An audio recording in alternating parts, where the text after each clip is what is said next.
Hello friends, good evening, शुभ संध्या। एक बार फिर से आप सभी का हार्दिक स्वागत है, हार्दिक अभिनंदन है। दोस्तों, इंडियन ज्योग्राफी की एक महत्वपूर्ण श्रृंखला, महत्वपूर्ण सेशन, हमेशा यहाँ से प्रश्न आपके पूछे जाते हैं। उम्मीद है कि आप सभी लोग अच्छे से होंगे, आप लोग की प्रॉपर तैयारी चल रही होगी। आइए शुभारंभ करते हैं आज के छोटे सेशन का। सबसे पहले अगर देखा जाए, एक महत्वपूर्ण प्रश्न है जो आपसे हमेशा एग्जाम में पूछा जाता है, एक्सप्लेनेशन भी आपका यहाँ पे होगा। सबसे पहले पूछा गया है कि भारतीय स्थलीय सीमा की कुल लंबाई है ना, भारत की स्थलीय सीमा की कुल लंबाई कितनी है, ये आपसे पूछा गया है। यहाँ पे एक चीज आपको ध्यान देना होगा कि भारत की दो तरह की सीमाएं होती हैं, एक तो आपकी स्थलीय सीमा होती है और दूसरा आपका सागरीय सीमा होती है ना। यहाँ पे चर्चा हो रही है स्थलीय सीमा की, यानी ऐसे क्षेत्र जो किसी भूमि से स्पर्श करते हैं, किसी स्थलीय क्षेत्र से स्पर्श करते हैं। कुल लंबाई की बात हो रही है, पूछी गई कितनी है, तो बता दीजिएगा 15,200 किलोमीटर है ना। भारत की स्थलीय सीमा की कुल लंबाई 15,200 किलोमीटर है और यह कितने देशों से स्पर्श करती है, या कह लीजिए भारत के कितने पड़ोसी देश हैं, तो कुल 7 है ना, 7 पड़ोसी देशों से आपकी सीमा स्पर्श करती है।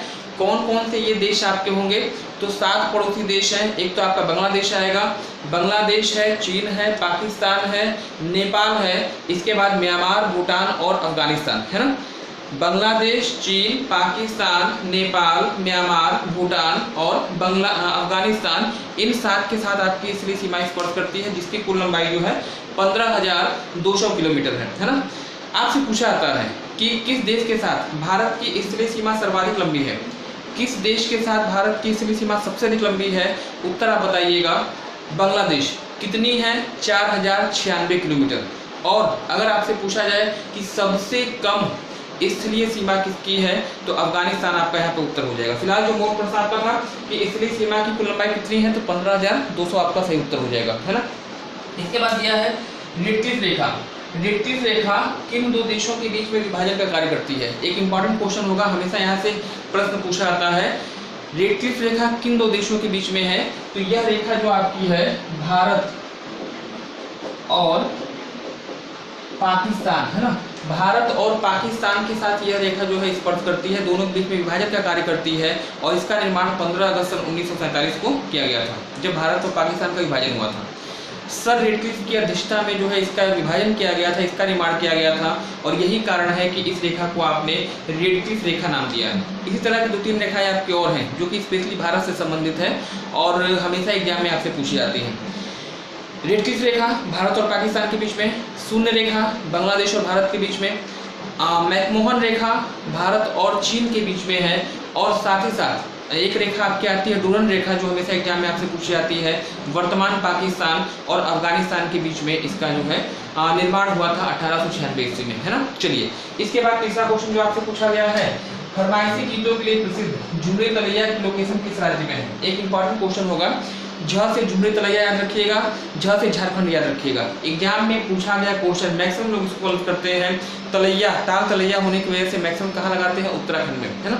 लेकिन यह उत्तराखंड में नहीं है, बल्कि कहाँ पे है, तो बताइएगा। झ से झुमरी तलैया और झ से आपका क्या हो जाएगा, झारखंड है ना। बिहार से अलग हुआ एक राज्य। 15 नवंबर सन 2000 को जो है झारखंड राज्य का निर्माण बिहार से काट के किया गया था, और यह बना था भारत का 28वां राज्य है ना। तो ये सब चीज़ें आपके एग्जाम में पूछी जाती हैं। पूछा जाएगा झारखंड दिवस किस तिथि को मनाया जाता है, उत्तर बताइएगा 15 नवंबर को। नेक्स्ट अगला प्रश्न जो आपसे पूछा गया है, विदर्भ नामक प्रादेशिक क्षेत्र जो है वह किस भारतीय राज्य में स्थित है। 1-2 क्वेश्चन ऐसे भी आपके एग्जाम में बन जाते हैं निश्चित रूप से, जो कि आपको कंफ्यूज करते हैं, आप इनको गलत करते हैं। विदर्भ नामक प्रादेशिक क्षेत्र किस राज्य में है, 4 राज्यों का ऑप्शन देगा, उत्तर आप बताइएगा महाराष्ट्र में है ना। पश्चिमी घाट का वृष्टि छाया प्रदेश है, यहाँ पे बारिश का अभाव होता है, नागपुर के क्षेत्र का समीप है, और यह आपका कहाँ पड़ता है, महाराष्ट्र राज्य में है ना। सबसे लास्ट में अंतिम क्वेश्चन अगर बात करिएगा, तो यहाँ पे पूछा गया है कि भारत से कुल कितने महासागर स्पर्श करते हैं। 4 ऑप्शन आपको देगा है ना, 4 ऑप्शन आपको दिया जाता है। पहला ऑप्शन आपको देगा 3, फिर आपको देगा 2, फिर देगा 1, और सबसे लास्ट में आपको देगा 0 है ना।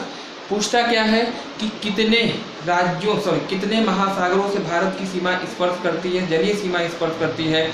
आपकी थिंकिंग क्या होती है, आपके दिमाग में तुरंत आता है भारत का मानचित्र, ऐसे है ना। आपके दिमाग में ये पूरा मानचित्र आएगा आप भारत के पश्चिम में कौन सा सागर है, सागरीय क्षेत्र है, अरब सागर, है ना, अरब सागर। भारत के पूर्व में क्या है, बंगाल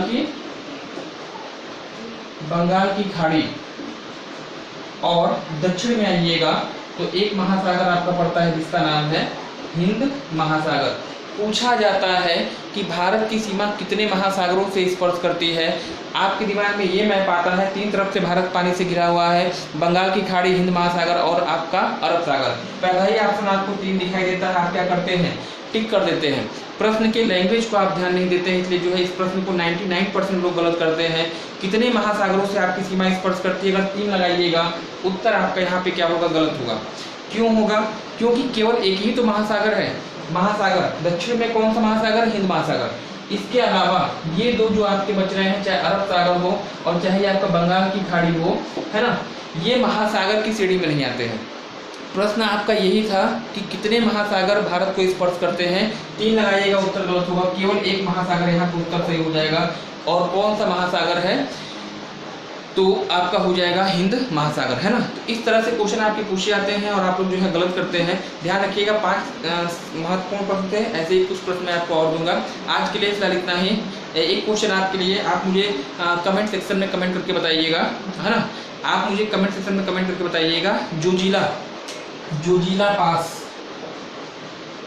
जोजिला दर्रा एक बहुत ही महत्वपूर्ण दर्रा है, आपको बताना है यह किस राज्य या किस केंद्र शासित प्रदेश में है ना। जोजिला पास भारत के किस राज्य या किस केंद्र शासित प्रदेश में स्थित है और यह किन 2 स्थानों को जोड़ता है, कमेंट सेक्शन में आप कमेंट करके मुझे जरूर बताएंगे, ठीक है ना। धन्यवाद, have a nice day, good night.